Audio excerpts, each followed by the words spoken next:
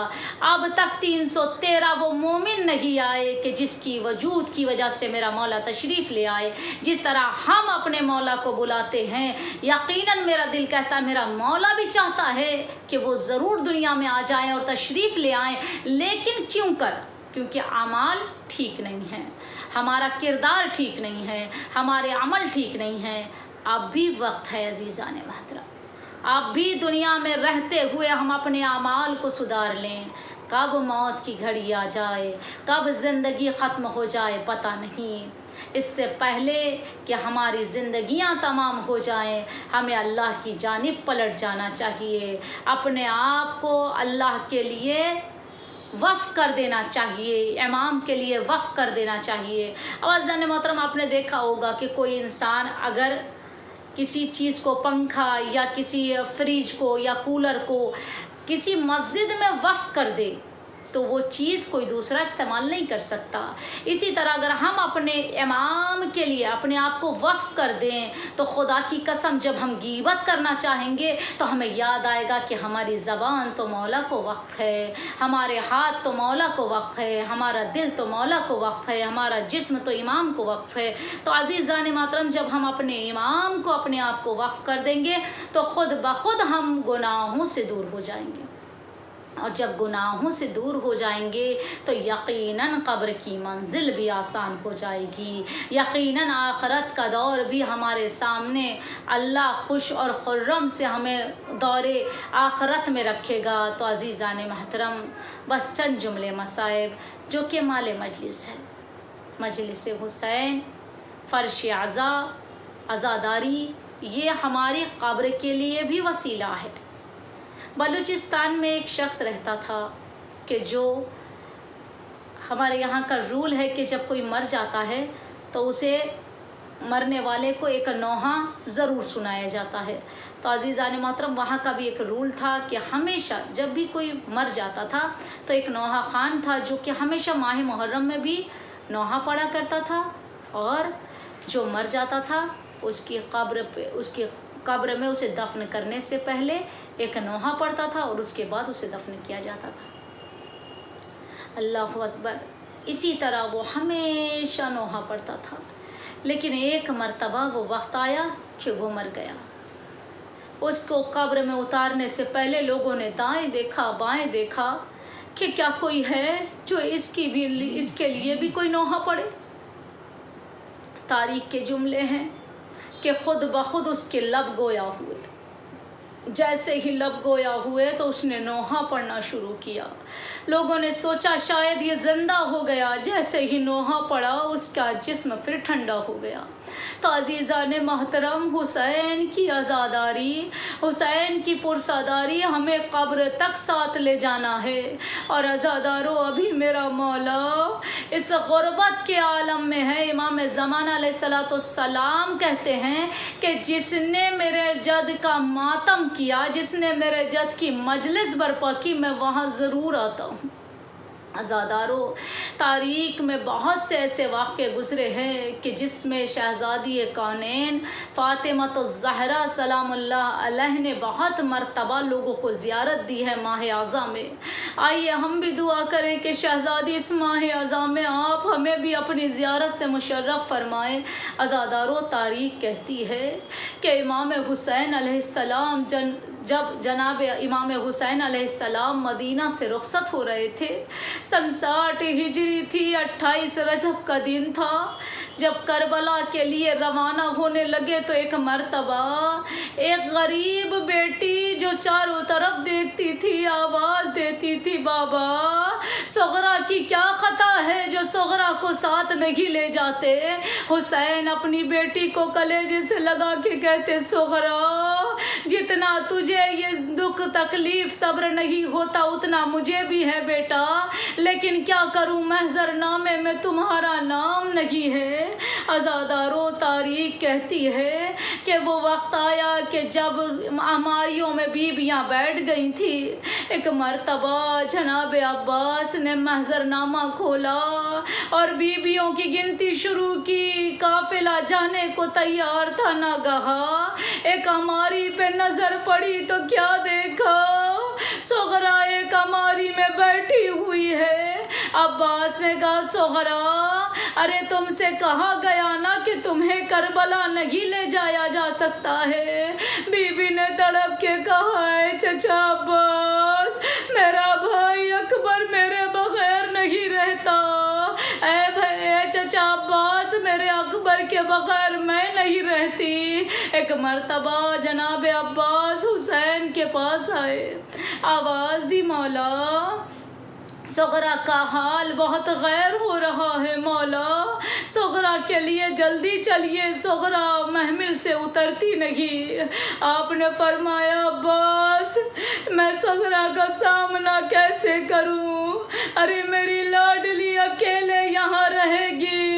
ایک مرتبہ تاریخ کہتی ہے حسین نے کہا عباس تم اکبر کو بلا کر لاؤ۔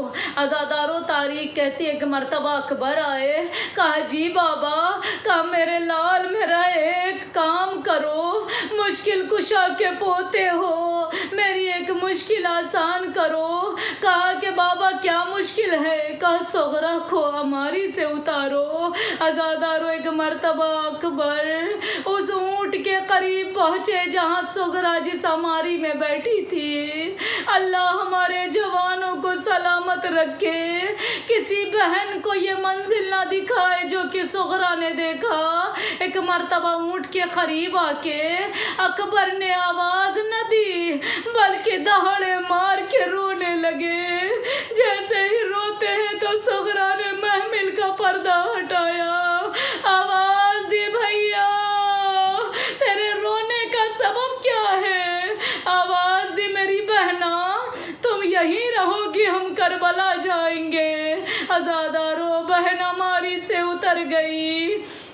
ایک مرتبہ اکبر نے اپنی بہن کو گلے سے لگایا، بہن اور بھائی میں وعدے ہوئے۔ عزادارو وہ وقت آیا کہ صغرا کو آواز آئی کہ اکبر دنیا سے رخصت ہو گئے۔ عزادارو جناب صغرا وہ شہزادی ہے کہ جو تنہائی میں زندگی گزارتی رہی۔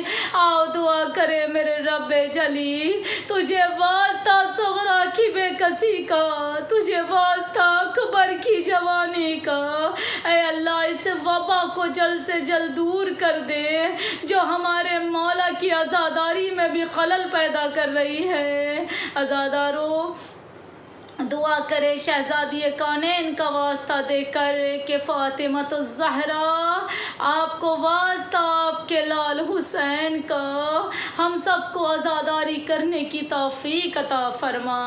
اے میری شہزادی وقت کے امام کے صدقہ تصدق سے ہماری اس قلیل سے عبادت کو قبول فرما لے۔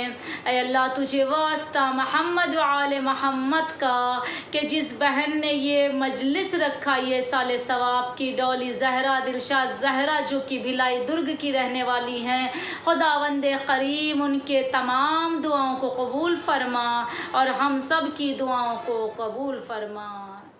تقبل منا۔